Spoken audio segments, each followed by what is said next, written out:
यार एवढी गर्दी कसली आणि कुठली आहे? थांबा थांबा सांगते. हॅलो गाईज, जय महाराष्ट्र. तर मी आई श्रद्धा शेख आणि 8 दिवस सुट्ट्या कोण आता मी 9व्या दिवशी चालले आपल्या आरबीएनबी कॉलेजला. आपल्या आईनंतर जर कुणी जास्त प्रेम करत असेल ना आपल्यावर तर ती व्यक्ती म्हणजे आपली आजी असते. आजी म्हणजे आपल्यावर जीवापाड प्रेम करणारी दुसरी आईच. 7-8 दिवस सुट्ट्या खाल्ल्या, मग म्हटलं आता चला आपल्याला कॉलेजमध्ये जावं लागेल. कॉलेजमध्ये गेलं नाही तर कॉलेजवाल्यांच्या घरी फोन येते ना म्हणते घरीच बसा तुम्ही. तर विषय काय झाला, सकाळ सकाळीच म्हटलं चला आता आपल्याला जावं लागणार हॉस्टेलला, कारण की खूप दिवस कॉलेज बुडलं होतं.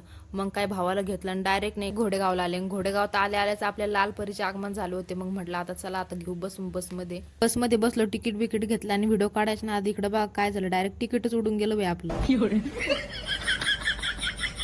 ही 7:30 पण आपल्या मग अशी धावून लागली ना, पण जाऊन दे, जे आहे ते बरं आहे. मग आम्ही पोहोचलो नेवाशा फाटर पोहोचल्या तिथं पण आपल्याला बस उभं होती. मग म्हटलं चला आता घ्या बसून. बसमध्ये बसलो तर बसचं काय निघलं, डेपोमध्ये जायचं काम होतं.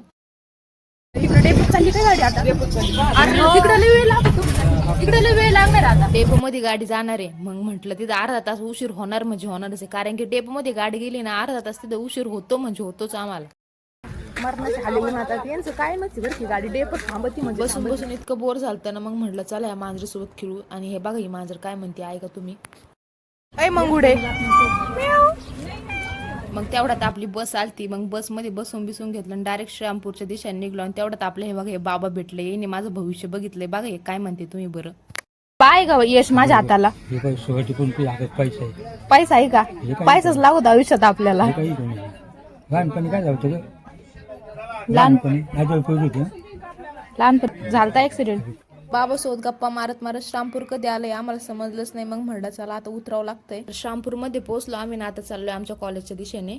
श्रुते, रेल्वे जर आली ना डायरेक्ट विषय होऊन जाईल बरं का आपलं इथंच. एवढी गर्दी कशाची आहे? ही गर्दी आहे 12वीचे पेपर सुटलेली गर्दी. तर आज होता फिजिक्सचा पेपर इतका पोरांना अवघड गेला आणि डायरेक्ट पोरांचे तोंडाचे सुकलेले होते. मग म्हटलं चला आता जाऊ आपण एका साईडनी. मग 2 तासाचा प्रवास करून आता आम्ही फायनली पोहोचले आमच्या हॉस्टेलला. 6 वाजता प्रेझेंटीसाठी आम्ही सगळेजणी खाली आलतो आणि खूप दिवसातून एवढ्या साऱ्या मैत्रिणी भेटले होते, त्यामुळे गप्पा गोष्टी इतक्या रंगल्या होत्या की बास्तीचा विषयच नाही काय. मग चला आता भेटू आपण नेक्स्ट ब्लॉग मध्ये.